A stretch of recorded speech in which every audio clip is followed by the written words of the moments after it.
കേരളത്തിലെ ജനങ്ങളെ സംബന്ധിച്ചിടത്തോളം ഇത് ഞെട്ടലുളവാക്കുന്ന വാർത്തയാണ്. ഈ കോൺഗ്രസ് മണ്ഡലം കമ്മിറ്റി, വിതുര മണ്ഡലം കമ്മിറ്റിയാണ് ഇത്തരത്തിലൊരു സമരം സംഘടിപ്പിക്കുന്നത്. കഴിഞ്ഞ ദിവസം വിതുര സ്വദേശിയായിട്ടുള്ള ബിനു, 44 വയസ്സുള്ള ബിനുവിനെയാണ് ആശുപത്രിയിലേക്ക് ആസിഡ് കഴിച്ച് ഉള്ളിൽ ചെന്ന നിലയിൽ ആശുപത്രിയിലേക്ക് പ്രവേശിപ്പിക്കുന്നത്. അത് വിതുര ഈ കോളനിയിൽ നിന്ന്, ഈ ആദിവാസി ബിനു താമസിക്കുന്ന സ്ഥലത്ത് നിന്ന് ആ പ്രദേശത്ത് നിന്ന് ഇവിടേക്ക് എത്തിക്കുന്നതിന് തന്നെ 8 കിലോമീറ്റർ ദൂരമുണ്ട്. അവിടെ നിന്ന് ഓട്ടയിലാണ് അവർ ആശുപത്രിയിൽ എത്തിയത്. അവിടെ എത്തിയപ്പോൾ തന്നെ ആശുപത്രിയിൽ നിന്ന് അടിയന്തരമായി പെട്ടെന്ന് റെഫർ ചെയ്യുന്നു മെഡിക്കൽ കോളേജിലേക്ക്.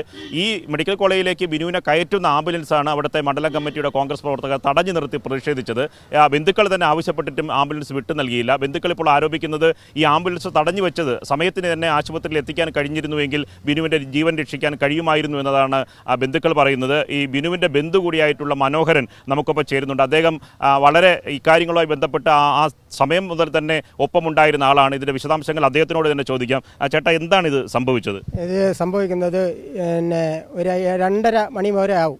ഇപ്പോൾ വിതിരയിൽ നിന്ന് 8 കിലോമീറ്റർ ഉള്ളിലാണ് ഈ ആദിവാസി മേഖല. അവിടെ സമയത്തിന് വാഹനങ്ങളൊന്നും കിട്ടില്ല.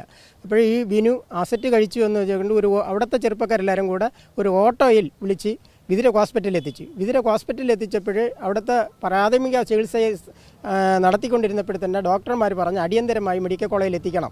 108 വാഹനം, അപ്പോഴത്തന്നെ 108 വാഹനം അവരെ തന്നെ ആശുപത്രി പ്രവർത്തകർ അടിയന്തരമായി അവർ ആംബുലൻസ് റെഡിയാക്കി തന്നു. പക്ഷേ ഈ ആംബുലൻസ് റെഡിയാക്കി തരുന്നതിനോടൊപ്പം തന്നെ ഈ കോൺഗ്രസിൻ്റെ വിതുര മണ്ഡലം കമ്മിറ്റിയുടെ പ്രവർത്തകർ ആംബുലൻസിന് കുറുക്കെ നിന്ന് ആംബുലൻസ് എടുക്കാൻ പറ്റാത്ത രീതിയിൽ 10-20 മിനിറ്റോളം അവർ പ്രതിഷേധം നടത്തുകയും ബന്ധുക്കൾ പറഞ്ഞിട്ട് പോലും അവർ ഇത് വിസമ്മതിച്ചുകൊണ്ടാണ് അവർ പ്രതിഷേധം നടത്തിയത്. എന്ന് പറഞ്ഞാൽ ഇവിടെ മെഡിക്കൽ കോളേജിൽ വരുമ്പോൾ 20 മിനിറ്റിനുള്ളിൽ ബിനുവിനെ അവിടെ എത്തിച്ചിരുന്നുവെങ്കിൽ ഇവരെ ജീവൻ രക്ഷിക്കാമായിരുന്നു. ഇതിൻ്റെ പൂർണ്ണ ഉത്തരവാദിത്വം വിതുരത്തെ കോൺഗ്രസിൻ്റെ മണ്ഡലം കമ്മിറ്റി അംഗങ്ങളാണ്, മണ്ഡലം കോൺഗ്രസ്സുകാരാണ്.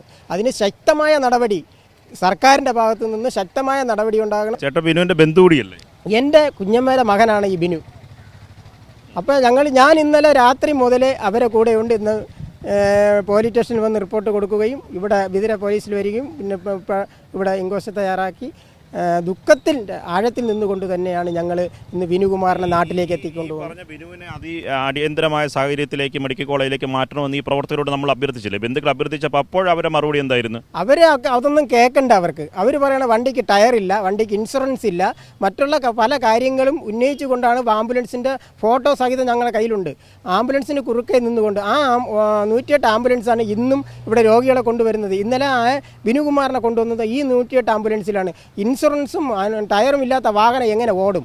ആ വാഹനമാണല്ലോ ഇന്നലെ ഇവിടെ കൊണ്ടുവന്നത്. പക്ഷേ അവർ ഇത് കരുതിക്കൂട്ടിയുള്ള ഒരു പ്രവർത്തനമാണ്, ആദിവാസികൾക്കെതിരെ നടത്തിയൊരു പ്രചരണമാണിതെന്ന് എനിക്ക് പറയാനുള്ളൂ. എത്ര പ്രവർത്തകരുണ്ടായിരുന്നു കോൺഗ്രസ്? 10ഓളം പ്രവർത്തകരുണ്ടായിരുന്നു. അതിന് ഫോട്ടോ സഹിതം ഉണ്ട്. കോൺഗ്രസിൻ്റെ ഏത് നേതാവാണ്? അവിടുത്തെ മണ്ഡലത്തിൻ്റെ നേതാവാണ്. മണ്ഡലം പ്രസിഡന്റിൻ്റെ നേതൃത്വത്തിലാണ് ഇത് നടത്തിയതെന്നാണ് നമ്മൾ അറിയാൻ കഴിഞ്ഞത്. അദ്ദേഹത്തിൻ്റെ എല്ലാവരെയും ആളെ അറിയാം, പേരുകളെ മാത്രമേ എനിക്ക് അറിയാതെ ഉള്ളൂ. ബിനുവിൻ്റെ വീട്ടിലാരൊക്കെ ഉള്ളത്? ബിനു എന്ത് ചെയ്യുന്ന ജോലിയായിരുന്നു? ഈ ഓട്ടോ ഓടുന്നുണ്ട്, കൂലിപ്പണിക്ക് പോകുന്നുണ്ട്, റബ്ബർ ടാപ്പിങ്ങിന് പോകും, മറ്റുള്ള കൂലിപ്പണികൾക്കൊക്കെ പോകും. ഭാര്യയും മകനും ഒരു മകളും ഉണ്ട്. മകളെ പഠിപ്പിക്കുന്നതിന് വേണ്ടിയുള്ള കാര്യങ്ങൾക്ക് വേണ്ടിയാണ് ഇവർ തൊഴിൽപരമായി ഇന്നലെ എന്തോ കാരണത്താൽ ആസെറ്റ് എടുത്ത് കഴിച്ചു. അത് മരണത്തിലേക്ക് ഇപ്പം ആഴ്ത്തിയത് കോൺഗ്രസ് പ്രവർത്തകരാണ്. അരമണിക്കൂറോളം തടഞ്ഞിട്ടു. അരമണിക്കൂറോളം വരും. നമ്മൾ അറിഞ്ഞിടത്തോളം അരമണിക്കൂറോളം ഇവരവിടെ തടഞ്ഞിട്ടു.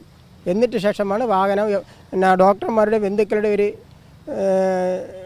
അങ്ങോട്ടും ഇങ്ങോട്ടുള്ള ചർച്ചയിലും ഒക്കെയാണ് ഇവരെ വിട്ടേ പറ്റുള്ളൂ എന്ന് പറഞ്ഞതിൻ്റെ അടിസ്ഥാനത്തിലാണ് വണ്ടി വിട്ടത്. വണ്ടി വിട്ട് ഇവിടെ വന്നപ്പോൾ 20 മിനിറ്റ് കഴിഞ്ഞപ്പം ബിനുകുമാർ മരിക്കുകയുണ്ടായി. പരാതി നമ്മളിപ്പോൾ നൽകി.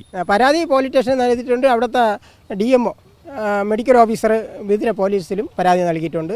അവർ പരാതി വേണ്ട എന്ന്, പരാതി പിൻവലിക്കണമെന്ന് പല ദൂതൻ വഴി അവർ സമ്മർദ്ദം ചെലുത്തിയിട്ടുമുണ്ട്.